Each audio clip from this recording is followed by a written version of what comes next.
জলের অপর নাম জীবন। আমরা যারা ছাদ বাগান করি, যারা ছাদে গাছ করি বা নতুন বাগান শুরু করেছি, তাদের গোড়াতেই একটা কথা মনে রাখতে হবে, জলই জীবন, আবার জলই মরণ। একদমই ঠিক তাই। কোনো গাছে জল কম হলে, মাটিটা ড্রাই হলে যেমন গাছটা মরে যায়, আবার জল বেশি হলেও কিন্তু গাছটা মরে যায়।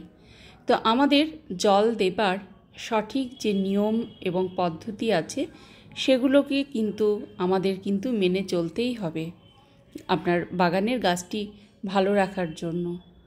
দেখুন, আমাদেরকে এখানে 3টে দিকে লক্ষ্য রাখতে হবে। সেটা হচ্ছে, আমরা কোন ঋতুতে গাছে জল দিচ্ছি, কোন মিডিয়াতে গাছে জল দিচ্ছি এবং কোন ধরনের গাছে জল দিচ্ছি। Good evening friends. By the way, আপনারা দেখছেন ড্যাফোডিলস গার্ডেন। ড্যাফোডিলস গার্ডেনে আপনাদের সকলকে স্বাগত জানাই। দেখুন, কোন গাছে জল দিচ্ছি বলতে গেলে আমাদের indoor plant, outdoor plant, succulent plant, নানা ধরনের আমাদের যে গাছগুলো আছে, সে গাছগুলো এক এক গাছে এক এক রকম জল দেওয়ার পদ্ধতি। অর্থাৎ কোনো গাছে জল বেশি লাগে, কোনো গাছে কম লাগে, কোনো গাছে আবার মাঝারি ধরনের কিন্তু জলটা লাগে। আবার আমাদের মনে রাখতে হবে কোন ঋতুতে আমরা দিচ্ছি, কারণ শীতকালে জলটা একটু কম দরকার, গ্রীষ্মকালে যেমন জলটা খুব বেশি দরকার, আবার বর্ষাকালে অনেক সময় জলটা প্রায় না দিলেও চলে 2-4 দিন যখন বৃষ্টি হয়। তো আমাদের এই কথাগুলো কিন্তু মাথায় রাখতেই হবে। আবার দেখুন, কোন মিডিয়াতে আমরা জলটা দিচ্ছি, কারণ আমরা জানি এঁটেল মাটির জল ধারণ ক্ষমতাটা বেশি। যদি সেই মিডিয়ার দোআঁশ মাটি হয়, তাহলে তার কিন্তু মাঝারি ধরনের জলটার ধারণ ক্ষমতা। আবার যদি সেই মিডিয়াটা হয় বেলে মাটির, তাহলে কিন্তু একেবারেই জল ধারণ ক্ষমতাটা থাকে না। অর্থাৎ জল দেবার কিছুক্ষণ পর যদি ডিরেক্ট সানলাইট পাই, তাহলে বাষ্পীভূত হয়ে কিন্তু জলটা ড্রাই হয়ে যায়, মিডিয়াটা ড্রাই হয়ে যায়। তো আমাদের এই কথাগুলো কিন্তু মাথায় রেখেই পরিচর্যা করতে হবে গাছগুলোকে। দেখুন, আপনাদেরকে এখানে দেখাচ্ছি ইনডোর প্ল্যান্ট অ্যাগ্লোনিমা। খুব সুন্দর একটি প্ল্যান্ট। এটা অনেকেই কিন্তু বেডরুমে রাখতে পারেন, ড্রয়িং রুমে রাখতে পারেন, যে কোনো জায়গায় আপনারা ইনডোরে রাখতেই পারেন, যদি সেখানে একটু পর্যাপ্ত পরিমাণে সূর্যের রোদটা, আলোটা পাই। এখানে আমি কিন্তু ছাদ বাগানে রেখেছি আমার ইনডোর প্ল্যান্টটি, অ্যাগ্লোনিমা গাছটি। এটা গোল্ডেন পাপায়া গাছটির নাম। এখানে একটি গাছ ছিল, খুব সুন্দর হেলদি একটি প্ল্যান্ট এবং অপূর্ব দেখতে। সেখান থেকে আমি রুট ডিভিশন করে কিন্তু আরও 2খানা গাছ করেছি। দেখুন, গাছের গ্রোথ অবশ্যই খুব সুন্দর। এবং যে গাছটি দেখুন, এই যে আপনাদের বললাম জলই জীবন আবার জলই মরণ, কোনো কারণবশত তার ড্রেনেজ সিস্টেম একটু বিঘ্ন হয়েছে এবং জলটা কোনোভাবে কিন্তু আটকে গেছে টবে।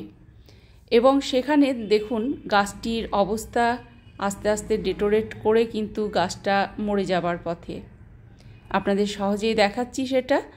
এখানে কিন্তু আমি রিপোর্ট করে নেব অন্য আরেকটা টবে। এখানে যেহেতু প্রচুর পরিমাণে জল আছে, তাই আমি মিডিয়াটা নিতে পারলাম না। আমি আবারও মিডিয়া তৈরি করে তারপর কিন্তু গাছটি রোপণ করব। দেখুন, খুব সুন্দর একটি প্ল্যান্ট, সেখান থেকে ডেটোরেট করে কিন্তু এই অবস্থায় দাঁড়িয়েছে।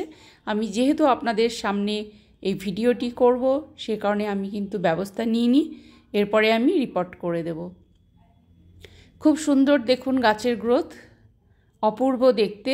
অথচ জলটা জমে যাওয়ার ফলে, জল বেশি হয়, গাছের অবস্থাটা দেখছেন কেমন অবস্থায় দাঁড়িয়েছে।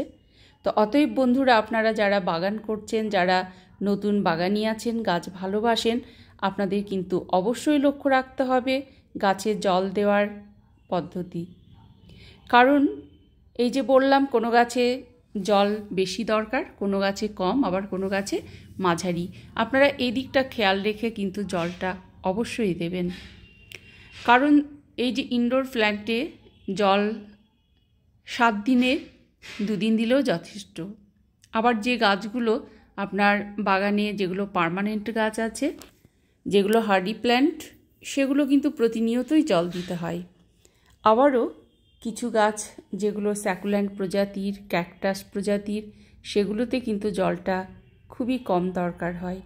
তো অতএব বন্ধুরা, আপনারা কিন্তু একটু সচেতনভাবে জলটা অবশ্যই দেবেন। এখানে একটা ক্যাকটাস আপনাদের দেখানো হচ্ছে, এবং দেখুন এই যে এই গাছগুলো কিন্তু জলটা ভীষণই কম দরকার হয়। আপনাদের মিডিয়াটা দেখে বুঝে সুঝে কিন্তু জলটা দিতে হবে। এখানে যেমন ক্রিসমাস ট্রি, এটা 12 মাসি গাছ, 12 মাস থাকে, এটা একটা হার্ডি প্ল্যান্ট, অতএব জলটা একটু বেশি দরকার হয়। অ্যাডিনিয়ামের ক্ষেত্রেও ডিরেক্ট রোদে থাকবে এবং জলের পরিমাণটা খুব কম।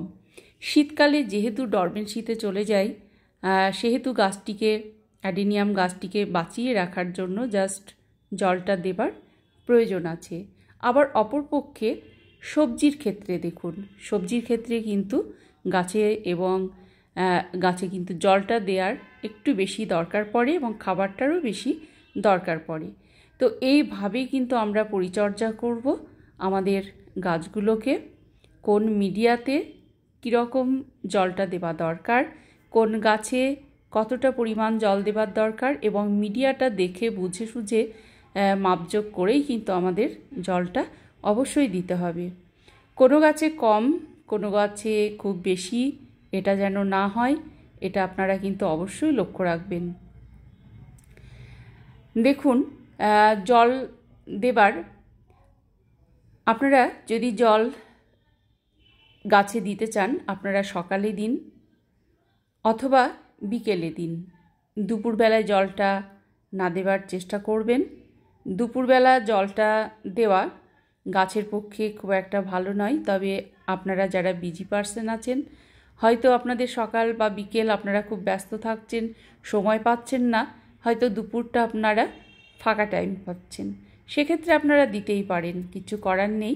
তবে পারতপক্ষে আপনারা সকালে অথবা বিকেলে জলটা দিন, একটু বুঝে সুঝে দিন, তাহলে কিন্তু আপনার গাছগুলো কিন্তু ঠিক থাকবে, নচেত গাছগুলো নষ্ট হয়ে যাবার সম্ভাবনা।